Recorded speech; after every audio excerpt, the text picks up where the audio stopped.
Post office. आपको अपने पैसे कहाँ जमा करना चाहिए, कहाँ मिलेगा आपको ज्यादा फायदा, कहाँ मिल रहा है हमको ज्यादा ब्याज। अक्सर लोगों को यही कंफ्यूजन रहता है कि क्या मुझे अपने पैसे बैंक्स में डिपॉजिट करना चाहिए या फिर पोस्ट ऑफिस में। तो चलिए आपका ये कंफ्यूजन दूर करते हैं। हेलो दोस्तों, मेरा नाम है नमिता पांडे और इस वीडियो में हम समझने वाले हैं कि क्या आपको 5 ईयर बैंक एफडी करना चाहिए या फिर आपको पोस्ट ऑफिस के टाइम डिपॉजिट में अपना पैसा जमा करना चाहिए, कहां आपको ज्यादा बेनिफिट्स मिल सकते हैं और साथ ही कुछ की डिफरेंसेस भी हम समझेंगे। तो चलिए आगे बढ़ते हैं, लेकिन आगे बढ़ने से पहले अभी तक इस चैनल को सब्सक्राइब नहीं किया है तो प्लीज इस चैनल को सब्सक्राइब करें। वेल, आज अगर आपको अपनी एफडी करानी है और साथ ही इस पे बहुत ज्यादा इंटरेस्ट चाहिए आपको और साथ ही आप ये चाहते हैं कि आप जैसे तैसे टैक्स सेविंग भी कर सकें, टैक्स बचत भी आप कर सकें, तो आपके पास टैक्स बचाने का एक ही ऑप्शन है और वो है टैक्स सेवर एफडी का। जी हाँ, आज अगर आप टैक्स सेवर एफडी में पैसे बचाते हैं तो ये आपका जो पैसा है वो 100% सुरक्षित रहेगा, 100% गारंटीड रहेगा और साथ ही अंडर सेक्शन 80C आपको हर साल 1.5 लाख तक का टैक्स बेनिफिट्स भी मिलता है। अगर हम इसके की फीचर्स की बात करें और कंपेयर करें एफडी में, तो एफडी में, नॉर्मल एफडी में आप कितने भी टाइम ड्यूरेशन का एफडी खोल सकते हैं, वहाँ पे कोई लिमिटेशंस नहीं है। वहीं अगर हम टैक्स सेवर एफडी की बात करें तो यहाँ पर मैं आपको बता दूँ मिनिमम डिपॉजिट करने की ज़रूरत पड़ेगी, जो हर बैंक का डिफरेंट होता है। साथ ही यहाँ पर आपको टैक्स बेनिफिट्स मिलते हैं जो नॉर्मल एफडी में आपको नहीं मिलता। और साथ ही यहाँ पे मैं बता दूँ कि टैक्स सेवर एफडी में 2 तरह के डिपॉजिट्स कर सकते हैं। एक होता है सिंगल होल्डर टाइप डिपॉजिट और दूसरा होता है जॉइंट होल्डर टाइप डिपॉजिट। यानी कि आप चाहे तो इंडिविजुअली यहाँ पे आप इन्वेस्ट कर सकते हैं या फिर किसी के साथ मिलकर इसमें इन्वेस्ट कर सकते हैं। लेकिन मैं यहाँ पे आपको बता दूं, अगर आप टैक्स सेवर एफडी में निवेश करते हैं तो जो फर्स्ट होल्डर है उसको ही सारा टैक्स बेनिफिट्स मिलता है, सेकंड होल्डर को नहीं मिलता। अगर आपने जॉइंटली खोला है तो सेकंड होल्डर को यहाँ पे कोई भी टैक्स बेनिफिट्स नहीं मिलेगा। साथ ही एलिजिबिलिटी जो भी क्राइटेरिया है वो सिर्फ और सिर्फ फर्स्ट होल्डर के लिए ही लागू होती है। अब सवाल ये आता है, आप ये मुझसे पूछ सकते हैं कि पोस्ट ऑफिस के टाइम डिपॉजिट में भी मुझे टैक्स बेनिफिट्स मिलता है, वो भी 1.5 लाख का हर साल, तो मैं क्यों ना पोस्ट ऑफिस के टाइम डिपॉजिट में निवेश करूं, इसमें क्या फायदा होगा और क्या डिफरेंस होगा। तो चलिए एक चार्ट के माध्यम से ये समझ लेते हैं कि अगर आप टैक्स सेवर एफडी में निवेश करते हैं तो कौन से ऐसे टॉप बैंक्स हैं जो आपको ज़्यादा इंटरेस्ट रेट दे रहे हैं। साथ ही हम कंपेयर करके ये देख लेंगे कि पोस्ट ऑफिस के टाइम डिपॉजिट में अगर आप इन्वेस्ट करते हैं 5 साल के लिए तब कितना आपको इंटरेस्ट मिलेगा और की डिफरेंसेस इन दोनों में क्या है। तो सबसे पहले शुरू करते हैं इंटरेस्ट रेट से। तो फर्स्ट टेबल में हम देखते हैं interest rates of tax saver FD. तो यहाँ पे अगर हम 5 साल के टेन्योर की बात करें तो यहाँ पे सबसे पहला बैंक आ जाता है HDFC का और ये सारे ही रेगुलर सिटीजन्स को ऑन टैक्स सेविंग एफडी 7% का इंटरेस्ट रेट ऑफर कर रही हैं पर एनम। वहीं सीनियर सिटीजन्स के लिए ये 7.5% का है। यहाँ पे ध्यान दें कि हर बार सीनियर सिटीजन्स लोगों को 0.50% का एक्स्ट्रा इंटरेस्ट रेट मिलता ही है एफडी पे। दूसरा इस लिस्ट में नाम है एक्सिस बैंक का और एक्सिस बैंक रेगुलर सिटीजन्स को 7% का इंटरेस्ट दे रहे हैं। वहीं सीनियर सिटीजन्स के लिए ये 7.75% का है। अगला है IDFC बैंक और यहाँ पर इंटरेस्ट रेट है 7% का और सीनियर सिटीजन्स के लिए ये इंटरेस्ट रेट है 7.5% का। अगला है आपका डॉइश बैंक, ये रेगुलर सिटीजन्स को 7.5% का इंटरेस्ट रेट दे रहे हैं और सेम इंटरेस्ट रेट ये सीनियर सिटीजन्स को भी ऑफर कर रहे हैं। और आखिरी में है DCB बैंक जो टैक्स सेविंग एफडी पर रेगुलर सिटीजन्स को 7.6% का इंटरेस्ट ऑफर कर रहे हैं। वहीं सीनियर सिटीजन्स के लिए ये 8.10% का है जो हाईएस्ट है।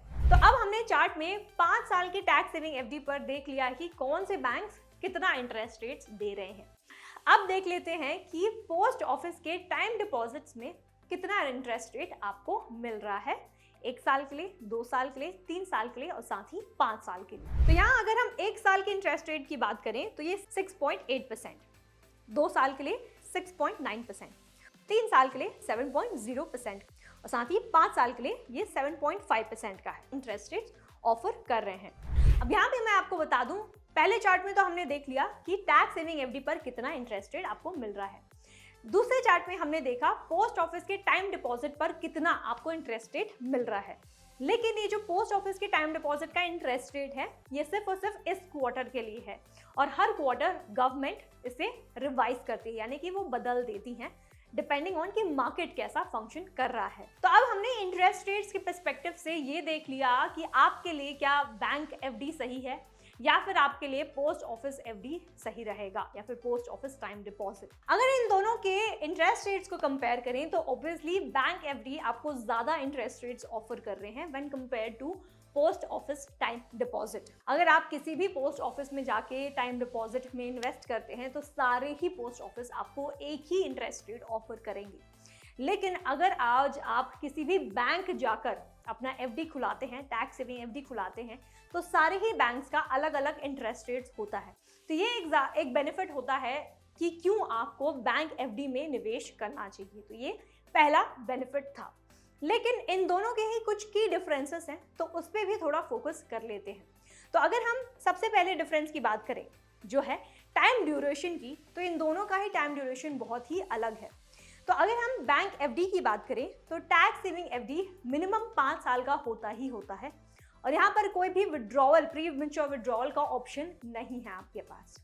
वहीं अगर हम पोस्ट ऑफिस की टाइम डिपॉजिट की बात करें तो यहाँ पर आपके पास ये फ्लेक्सिबिलिटी है कि क्या आपको 1 साल के लिए इन्वेस्ट करना है, क्या आपको 2 साल के लिए करना है, क्या आपको 3 साल के लिए करना है या फिर आपको 5 साल के लिए करना है। तो ये आप पर निर्भर है कि आप कौन से और कितने टाइम के लिए इन्वेस्ट करना चाहते हैं।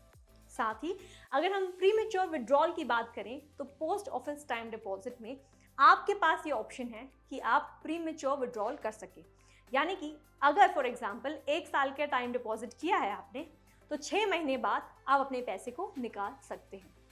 टैक्स सेवर एफडी में कोई ऐसा ऑप्शन अवेलेबल नहीं है जहां आप अपने पैसे निकाल सकते हैं। तो ये फर्स्ट डिफरेंस था। दूसरी डिफरेंस की अगर हम बात करें तो ये है टैक्स सेविंग पर। तो हमने ये जान लिया कि इन दोनों ही प्रोडक्ट्स पर, पोस्ट ऑफिस टाइम डिपॉजिट और साथ ही टैक्स सेविंग एफडी, दोनों ही प्रोडक्ट्स पर आपको टैक्स सेविंग का ऑप्शन मिलता है जो है 1 साल में आप 1.5 लाख तक के इन्वेस्टमेंट पर टैक्स बेनिफिट्स पा सकते हैं। लेकिन यहाँ पे एक कैच है।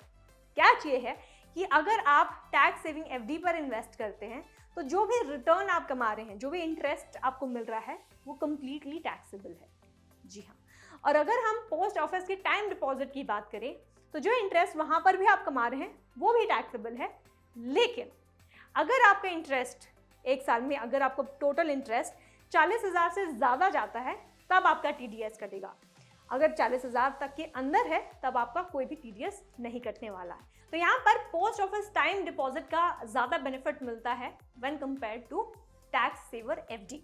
और आखिरी डिफरेंस इन दोनों में है in terms of maximum deposit. अगर हम टैक्स सेविंग एफडी की बात करें तो यहाँ पर आपको नहीं पता है कि कितना मैक्सिमम डिपॉजिट करना होगा। ये डिपेंड करेगा कि कौन से बैंक में आपको ये टैक्स सेविंग एफडी खुलाना है, डिपॉजिट करना है, तभी आपको पता चलेगा इंक्वायर करने के बाद। लेकिन पोस्ट ऑफिस टाइम डिपॉजिट की बात करें तो यहाँ पर मिनिमम आपका डिपॉजिट होना चाहिए 1,000 रुपए का। तो अगेन ये डिपेंड करता है कि इन्वेस्टर कितना कन्वीनियंट है 1,000 रुपए डिपॉजिट करने के लिए या फिर उससे ज़्यादा। तो ये एक आखिरी डिफरेंस था। अब सवाल आ जाता है कि क्या आपके लिए बैंक अच्छा है या फिर पोस्ट ऑफिस अच्छा है। लेकिन आपको मैं बता दूं, ये आप पे निर्भर करता है टू जज कि क्या आपके लिए बैंक अच्छा होगा या फिर पोस्ट ऑफिस। अगर यहाँ पे मैं आपको बता दूं, अगर आप ज़्यादा सेविंग्स करना चाहते हैं बट आपको थोड़ा इंटरेस्ट रेट चलेगा तो आप पोस्ट ऑफिस के साथ जाइए, पोस्ट ऑफिस टाइम डिपॉजिट के साथ। वहीं अगर आपको अपने इंटरेस्ट पर टैक्स भरना है, साथ ही आपको ज़्यादा इंटरेस्ट रेट चाहिए और आपको कंपेयर करके देखना है कि कौन सा बैंक आपके लिए अच्छा होगा और कहाँ आपको ज़्यादा इंटरेस्ट रेट मिल सकता है, तो इन दैट केस आपके लिए टैक्स सेवर एफडी अच्छा है।